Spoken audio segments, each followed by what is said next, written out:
Now the drive is to savor those memories and also share those memories with people. The best thing that you can do is like when you have an edit that you like forgot about, it's like 5 years old, and you go back into your YouTube channel or your hard drive or whatever, and you watch those videos and you're like, man, that was a good day, and you relive that day. And hopefully those days on YouTube that I posted can be inspiration for somebody else and get on their bike and go send some trips. Goal of all this is pretty much just pay it forward to the next kids in front of me, like the kids that I got to coach at Beeline here during our jet team. That's a pretty awesome feeling when you get to see your kids that you kind of coach and mentor, and then they go to, you know, the Wham Bam Jump Jam, and all the kids who I coached at Beeline were all on the podium.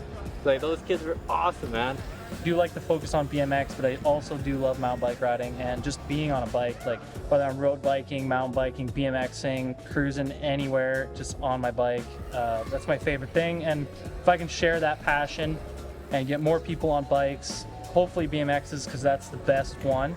So if I can just get more people on BMXs and at the bike park and, you know, believing in themselves and continue to grow my YouTube channel, because I love creating content, and that's another cool thing about bike riding is it kind of inspires you to like learn other skills other than bike riding. You're learning how to film and you're learning how to take pictures, and there's a lot that stems off that.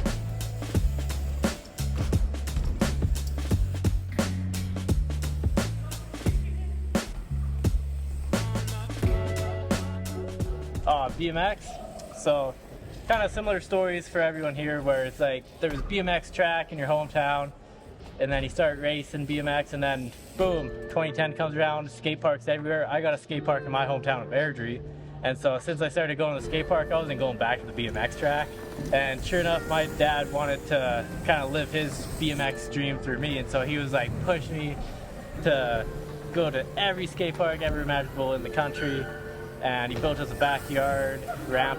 It was like an 8-foot mini ramp in our backyard when we were like, I don't know, 10 and 12 or so.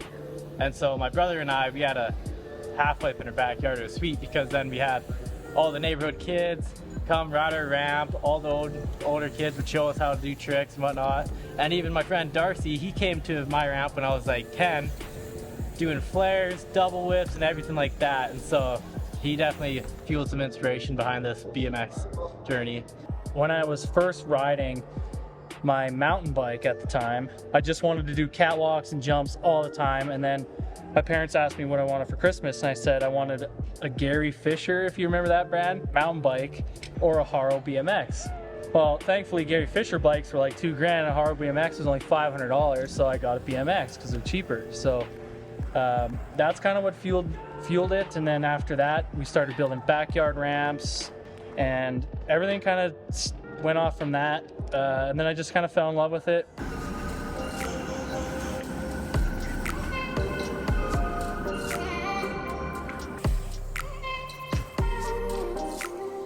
And then, yeah, I don't know, from there, it was like pretty much perfect timing that 2017 Beeline opened up right when I was like 16 years old. So I was like, oh, I'm either gonna get a car or I'm gonna ride Beeline every day. And I ended up just riding Beeline every day, and bikes kept me on the right road.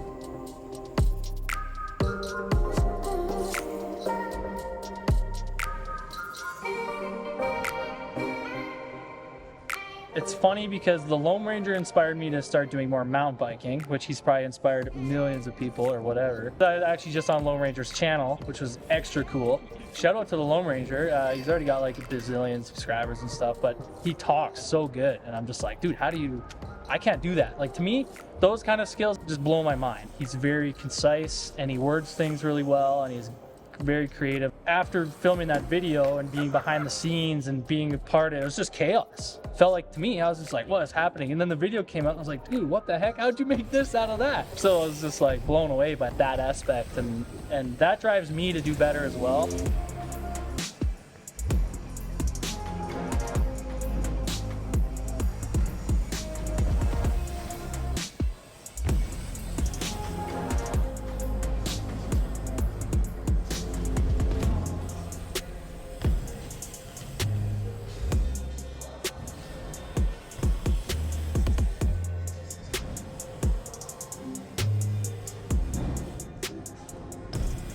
knock on wood, I haven't had any broken bones. My worst injury per se in one crash would be I broke my 2 front teeth clean off. The impact of hitting the concrete with your face wasn't the worst part. The worst part is when they stick a needle up and around into your top of your mouth. That sucked.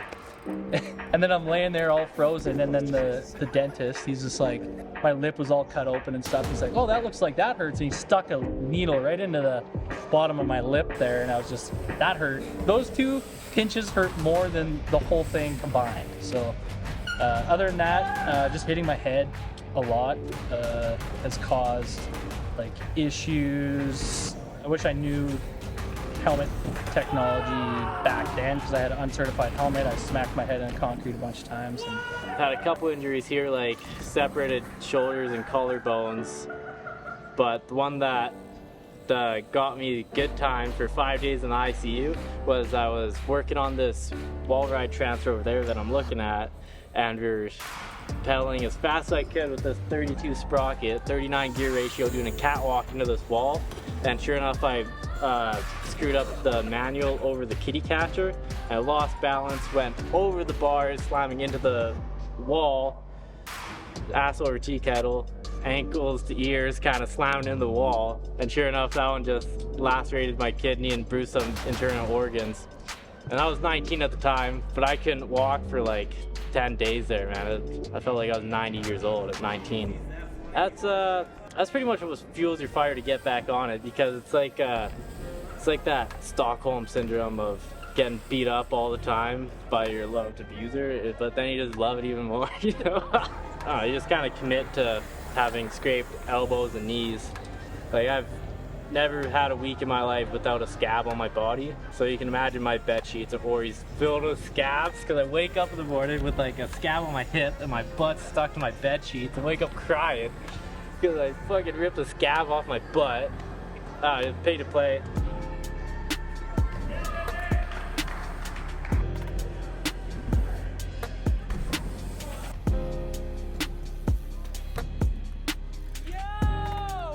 I got this line from Johnny Knoxville, and I take it with a slight grain of salt. It's just like, take a deep breath and say, fuck it.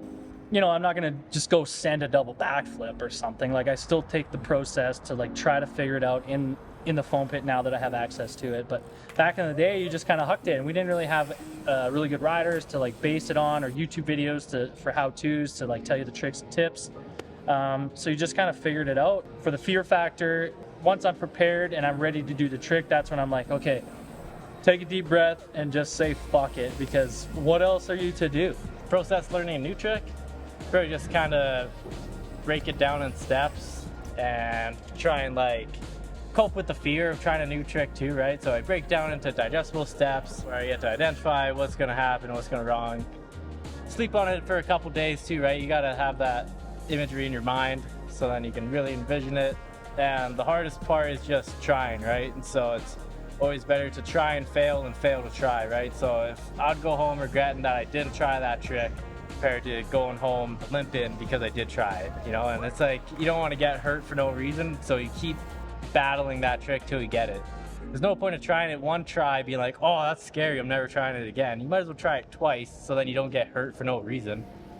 You just gotta keep trying it until you give up or your bike gets broken. The hardest trick that I've ever done, scary wise, well, not really scary, but I don't really know, because I've kind of been doing the same tricks for like 10 years. But like flare whips and front flips and flip whips, and I can do flip whips every time in the foam pit, every time on resi. When there's a ramp, I can do it, but I just don't do it enough times to like really get good at it. I've done a Superman double whip.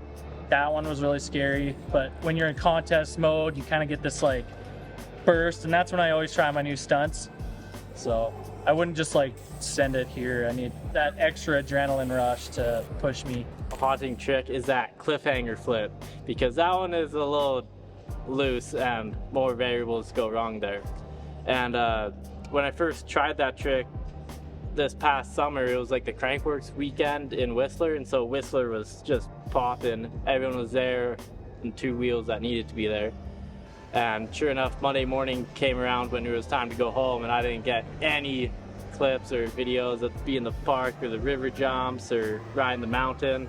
And so I went up to that Nestor mulch jump, and it was just me by myself, my tripod, and I had that trick in the foam pit for like the couple weeks before that, and I was like, oh man, that trick right here, right now will freaking break the internet because everyone is watching Whistler right now. And so it's one of those things where you're in the pressure cooker, in the hot seat, trying to challenge yourself to do a new trick. And sure enough, it just took the first try to break the ice, and then from there, it took 8 tries in total. I got a scar on the side of my head from it, but like, it was worth it at the end of the day because there's nothing better than a thrill of a new trick. My main inspiration riders would be like Drew Bazanson. He's a huge inspiration, mainly because he came to Calgary and we actually became friends, and he teaches me a lot of riding skills. He's still super creative despite his accident, and just if you go to the places that he's ridden and look at the stuff that he's done, it's just like, what the heck?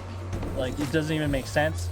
And that's inspiring to me. And like when he came here, he just literally was like pointing stuff out, and he's just like, oh, why don't you just do this? And we're just like, we never thought of it. And then he just trained us in, and away we go. Like now it's like a common part of our day, so that's very inspiring. Yeah, guys like him and Scotty Cranmer, like guys that were like next level, you know what I mean?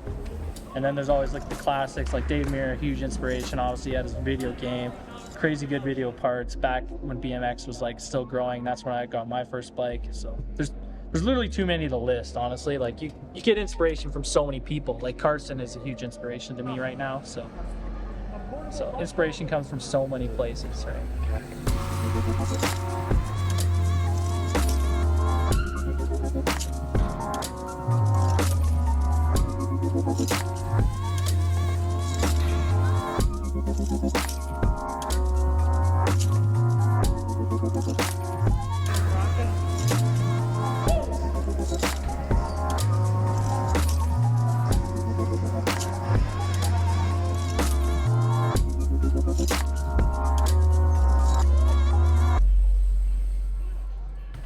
Find me in Calgary for the most part. If not, I'm either at work or at Beeline, or in between there. So you can find me on Instagram at Carson Donovan BMX, Facebook, Instagram, Twitter, TikTok, mostly on Darcy's YouTube channel, DP Bikes, and everything in between.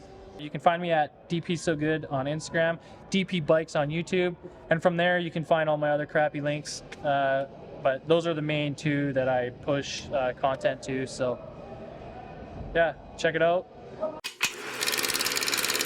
This is my first shirt I tried. We like bikes, okay? I need a new slogan. Send me some.